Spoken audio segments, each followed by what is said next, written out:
अस्सलाम वालेकुम व्यूअर्स, कैसे हैं आप सब। आई होप सब ठीक होंगे, मज़े में होंगे। हम भी अल्हम्दुलिल्लाह ठीक हैं।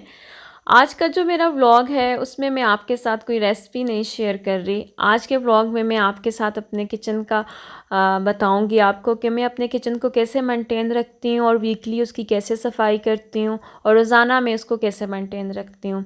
तो चलते हैं आज के व्लॉग की तरफ। आज नाश्ते में मैं अपने लिए कुछ ख़ास नहीं बना रही थी, जस्ट पराठा बनाया था। वो भी मेरा इतना दिल नहीं था कि मैं इसको पूरा ख़त्म करूं। सर में अभी काम स्टार्ट नहीं किया था, लेकिन सर में पहले दर्द होना शुरू हो गया। तो उसका वायद हम पाकिस्तानियों का जो हल है ना हमारे पास, वो चाय है कड़क सी। तो मैंने भी अपने लिए एक कड़क सा कप जो है वो चाय का बनाया और पिया। पराठा मैंने है हाफ़ खा लिया था, क्योंकि ये ना हो कि दिन को बीपी लो और मैं बेहोश हो जाऊं किचन में ही। और किचन में इतना कोई खिलाड़ा पड़ा हुआ था उसको उठाने के लिए फिर मुझे तो उठाने के लिए आते ही आते, तो उसको उठाने के लिए भी लोगों ने आना ही था।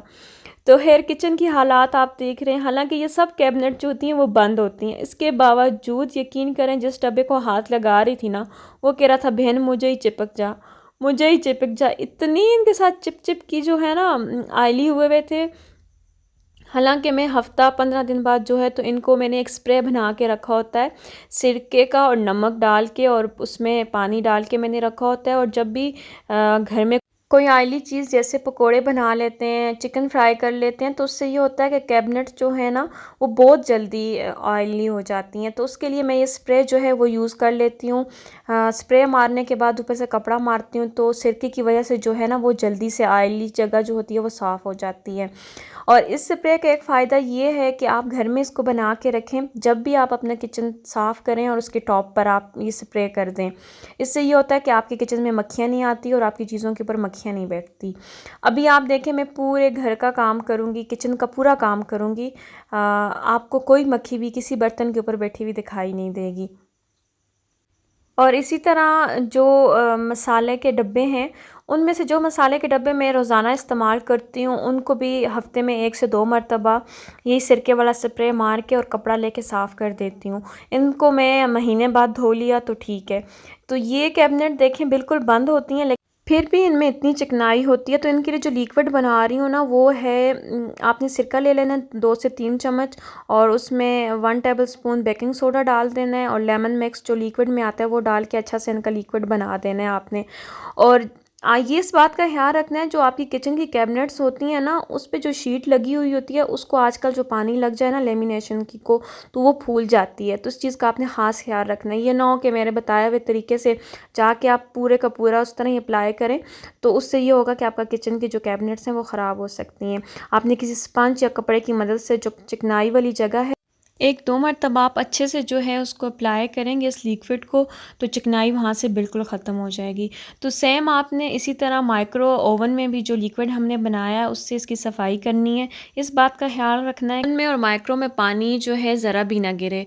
तो लास्ट में आपने इसमें सिरके का स्प्रे कर देना है। लेमन मिक्स की खुशबू नहीं आएगी आपके माइक्रो में से भी और ओवन में से भी। चूल्हे के लिए भी मैंने सेम वही तरीका किया है। सिरका आपने इसके ऊपर डाल देना है, और बेकिंग पाउडर जो है वो आपने इसके ऊपर छिड़क देना है। अगर आपका चूल्हा ज़्यादा गंदा है, जैसे उसके ऊपर चाय गिरी हुई है, दूध गिरा हुआ है, तो आप कम से कम 30 से 35 मिनट के लिए इसको ऐसे ही छोड़ दें। उसके बाद मैंने चूल्हे के जो और पार्ट्स थे उनको भी धो लिया। हमारे यहाँ कहा जाता है, जो बड़े बुज़ुर्ग लोग हैं वो कहते हैं कि अगर आपने किसी के घर रिश्ता लेके जाना है तो वहाँ की बीबियों का किचन और वॉशरूम देख लें, तो आपको पता चल जाएगा कि वो सुगड़ हैं कि नहीं। मैं नहीं कहती अल्हम्दुलिल्लाह कि मैं बहुत सुगड़ हूँ या बहुत सफाई पसंद हूँ, लेकिन इतना कर लेते हैं कि कम से कम कोई ये नहीं कहता कि कितना गंदा इनका किचन है या कितना गंदा इनका घर है। तो इंशाल्लाह आज तो मैं आपको अपने किचन का दिखा रही हूँ कि मेरा किचन में कैसे उसको साफ़ करती हूँ या कैसे साफ़ रखती हूँ। आप भी मुझे कमेंट में ज़रूर बताइएगा कि आपको मेरा किचन कैसा लगा, मैं आपको सुगड़ लगी हूँ या नहीं। दूध और चाय अगर गिर जाए चूल्हे के ऊपर तो मैं साथ साथ साफ़ कर देती हूँ। इससे ये होता है कि चूल्हा जो है वो रोज़ के रोज़ साफ़ हो जाता है और ज़्यादा गंदा भी नहीं होता। मेरे साथ तो ऐसा होता है, अगर मैं यूट्यूब पर किसी की मोटिवेशनल वीडियो देख लेती हूँ सफाई से रिलेटेड या किचन से, तो बस मैं कहती हूँ अभी से ही झाड़ू पोछा पकड़ूँ और सफाई स्टार्ट कर लूँ। क्या आपके साथ भी ऐसा होता है, अगर आप किसी की मोटिवेशनल वीडियो देखते हैं तो आप भी मोटिवेट होते हैं? मैं तो बहुत मोटिवेट होती हूँ। खैर, अब फ्रिज की बारी थी, लास्ट काम जो था वो फ्रिज का रह गया था। इसे मैंने 2 घंटे पहले बंद कर दिया था और इसमें नमक डाल दिया। नमक डालने से ये हुआ है कि बर्फ़ जो है वो गल गई थी और मुझे ज़्यादा वेट करना नहीं पड़ा, और जिसकी वजह से फ्रिज साफ़ करने में मेरा इतना टाइम नहीं लगा, क्योंकि आज पूरा दिन जो है मेरा किचन और लास्ट में जो है वो फ्रिज रह गई थी उस पे लगा। सालन बना हुआ था, मैंने रोटियां मंगवा ली और खाना खा लिया सब ने। तो अम्मी मुझे बार बार यही कह रही थी कि बेटा बस कर दो, सुबह कर लेना जो रहता है। तो मैंने उनको कहा, मैं इतने दिनों से प्लानिंग कर रही थी कि आज ये काम करूँगी, आज ये काम करूँगी। एक तो दिन छोटे हो गए हैं, आप शाम जो है वो 6 बजे हो जाती है। सब चीज़ें मैंने फ्रिज में रखी और शुक्र अल्हम्दुलिल्लाह किया और सुख का सांस लिया कि अल्लाह शुक्र है कि आज जो काम सुबह से लेकर शाम तक करना था वो मेरा कंप्लीट हो गया।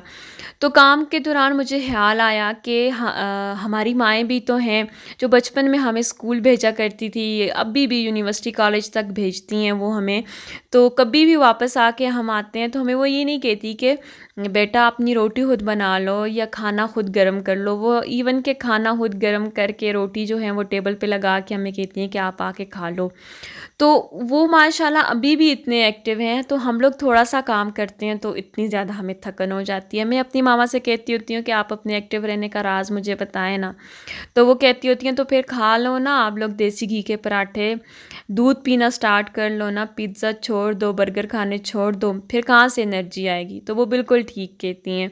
आजकल हम में कोई स्टेमिना नहीं है, कोई एनर्जी नहीं है, जिसकी वजह से हम लोग ना बहुत जल्दी थक जाते हैं। अल्लाह पाक सबकी माँओं को सलामत रखे, और जिनकी माएँ ज़िंदा हैं अल्लाह पाक उनको ज़िंदगी दे, सेहत दे, आमीन। और जिनकी वफ़ात पा चुकी हैं तो अल्लाह पाक उनके दर्जात बुलंद करें। आज का व्लॉग यहीं तक, इंशाल्लाह नए व्लॉग में नई गपशप के साथ आपसे मिलूँगी। कमेंट में ज़रूर बताइएगा आपको मेरा किचन कैसा लगा। अपना ख़्याल रखिएगा और दुआओं में याद रखिएगा। अल्लाह हाफ़िज़।